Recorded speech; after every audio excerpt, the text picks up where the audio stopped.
Since the year 2000, there have only been 4 winners with a distinct key change. 3 of them where the key change was towards the end in the final chorus, and the other where the chorus was in a different key.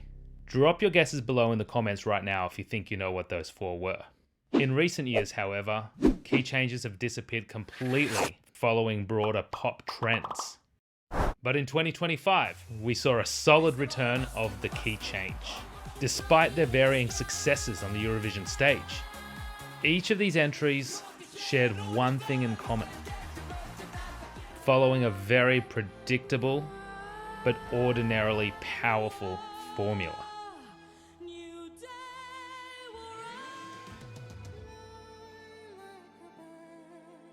But in 2026, Croatia chose to defy that formula. This is how Lelek's Andromeda executes the greatest key change the contest has ever heard.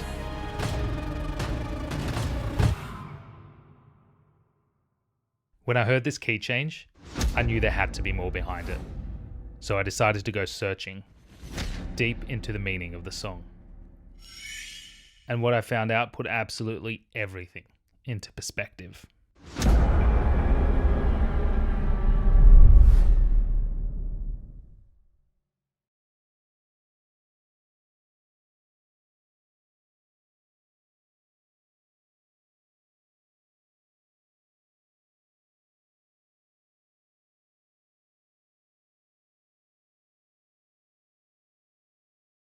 You have a choice.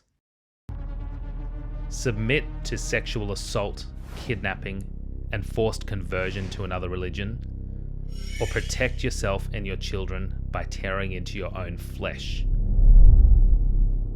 When faced with such horrors, the concept of choice becomes a mere luxury. To Croat and Bosnian Catholic women living under the Ottoman rule between the 15th and 19th centuries, this was their reality. Sjcanje, or Sjcanje, was the Bosnian Croat Catholic practice of tattooing mainly young girls, often between the ages of 10 and 15, to identify themselves as Catholic to avoid abduction, forced conversion to Islam, and sexual assault. And whilst it quickly became a tradition, it largely disappeared after the Second World War. Younger generations, however, have been recently reconnecting with the practice. Whilst Andromeda as a song reminds us of the history that can be associated with this tradition, it also gives a message of power and individuality, as Lelek outlines in this WeWeBlogs interview. Well, the song was inspired by women that tattooed themselves in order to not be enslaved. But actually, the whole point of the song is to empower people and empower women specifically. So it's not, if you look at it that way, it's not a dark, scary song. It's actually full of life and celebration of everyone being themselves and who they want to be, and to stay who you are. Andromeda uses the story of both myth and metaphor to express historical pain, generational trauma, resistance against oppression, and the longing to rise above suffering into a symbolic realm of freedom and transcendence. So what is about this song and how this key change is executed that sets it apart from all of those that came before? The secret is woven into the very fabric of its composition. Despite its traditional Croatian aspects, Andromeda follows a Western pop structure: verses, pre-choruses, choruses, and a bridge. Each section strategically centers around a distinct theme, conveying its own emotional tone. While the verses explore darker ideas such as generational trauma and grief, the song gradually shifts towards the pre-chorus and chorus, where feelings of defiance, resilience, freedom, and liberation begin to emerge. These contrasts play a crucial role in making the eventual key change feel truly magnificent. Music is so wonderfully and meticulously constructed, with each section serving its own function. Take the pre-chorus, for instance. Not every song has one, but many pop songs do.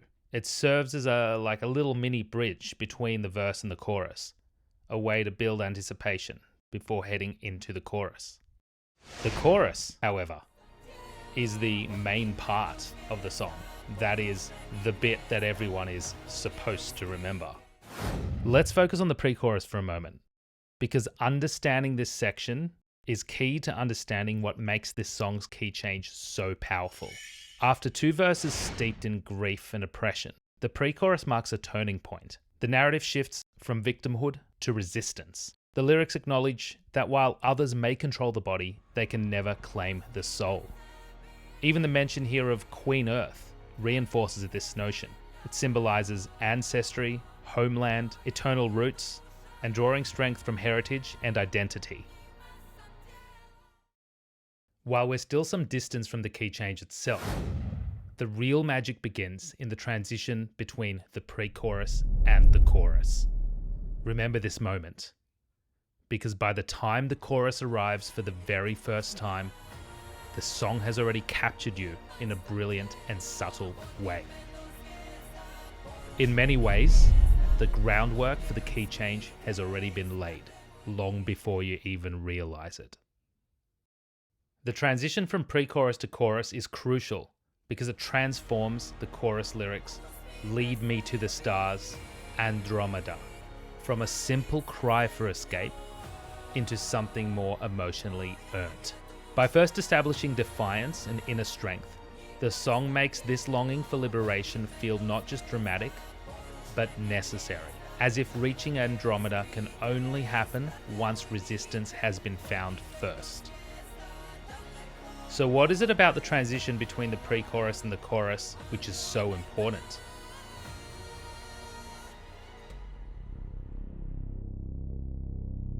By using a very simple and ordinarily predictable chord change in the transition between these sections, Andromeda manages to lay the foundation for what will be one of the greatest key changes in Eurovision history. Let me explain. Compositionally, we're hearing a standard chord 5-1 resolution. That's the strongest harmonic resolution we have in Western music, and it signifies a feeling mainly of satisfaction. To you, it may be interpreted as a release or feeling settled or complete.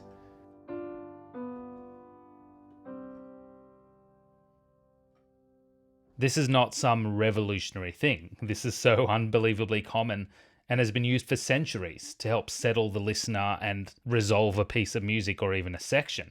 This can occur in either major or minor tonality, major having an overall mood of happiness, and minor having a more of a mood of a sadness. Let's take a look at some famous examples. Darling, you look perfect tonight, but in the end is right. I hope you had the time of your life.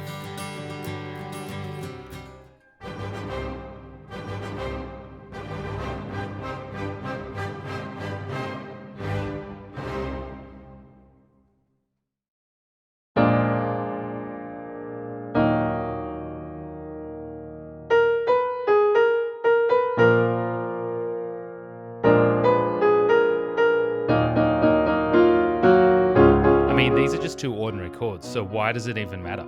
Especially that we haven't even looked at the key change yet. Well, the answer is actually quite simple. By holding back this familiar progression until the pre-chorus transition into the chorus, Andromeda intentionally denies us feeling fully settled. And when it finally arrives, your brain instantly links it to home, relief, and deep emotional satisfaction, thus creating a powerful link in your mind when hearing the transition between these 2 sections.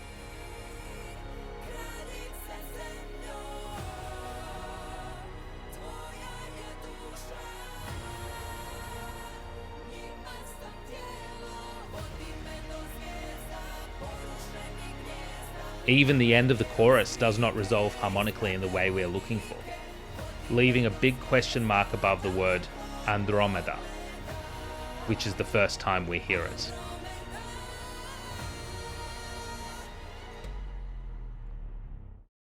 Let's briefly turn our attention to the bridge, and whilst it may technically function as a 4th verse, its unique character means we'll treat it as a bridge for the purposes of this breakdown. The bridge in this song is incredibly tense. The repeated cry of Sjcanje, meaning you traitor, grows in intensity as each vocalist joins the melody, building into harmonic chaos. We then hear a sustained chord packed with clashing notes, creating immense tension and discomfort. It feels unstable, unresolved, and desperate to move somewhere else. As listeners, all we want is for that tension to break. At this point, it actually hardly matters what chord comes next, as long as it gives us the feeling the music has finally landed somewhere safe again. And in doing so, it creates the perfect opportunity for what may be the best executed key change in Eurovision history.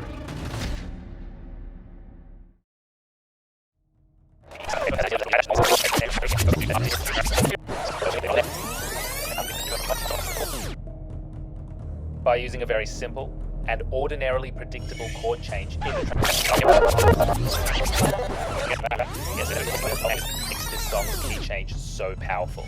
After two verses steeped in grief and oppression, the pre-chorus marks a turning point. And the chorus. Remember this moment, because by the time the chorus arrives for the very first time, the song has already captured you in a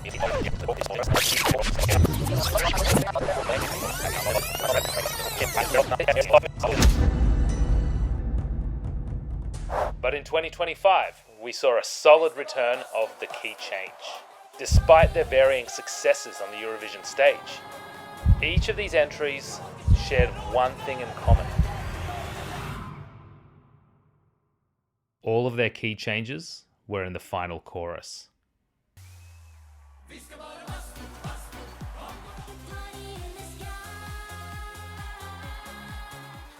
Their composition depended on us hearing the chorus several times before the key change. So how, in a song where we have only heard the chorus once, can Andromeda go on to execute such an emotionally charged key change? The answer is quite simple. In 2026, Croatia chose to defy this formula by doing their key change in the pre-chorus, not the chorus. Unlike most songs, which place their key change in the final chorus, Andromeda elevates the music at the moment that introduces defiance, freedom, and the preservation of identity.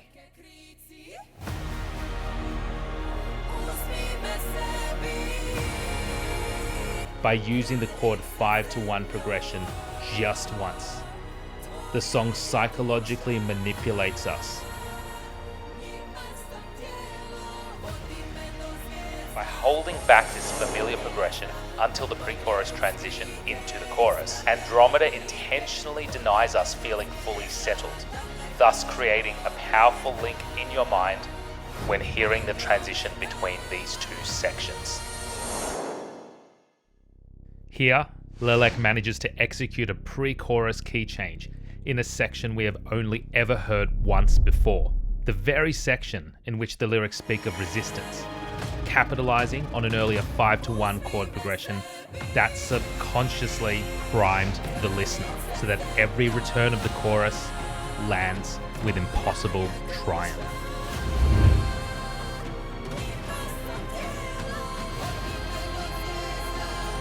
If this is the moment that gives you the chills, even more than the key change itself, that's no accident. Everything has been building towards this, preparing you for this moment. Croatia 2026 managed to pull off the greatest key change in Eurovision history. And even though it's easy to focus on this, its true power is actually as a guide, a vehicle that elevates melody, lyric, and story into an experience of defiance, memory, and survival. Andromeda shows us that one musical moment can encapsulate centuries, and in that moment, we're reminded of the fragility, the resilience, and the triumph of the human spirit. And maybe the true power of the song isn't in what it tells us, but in what it won't let us forget.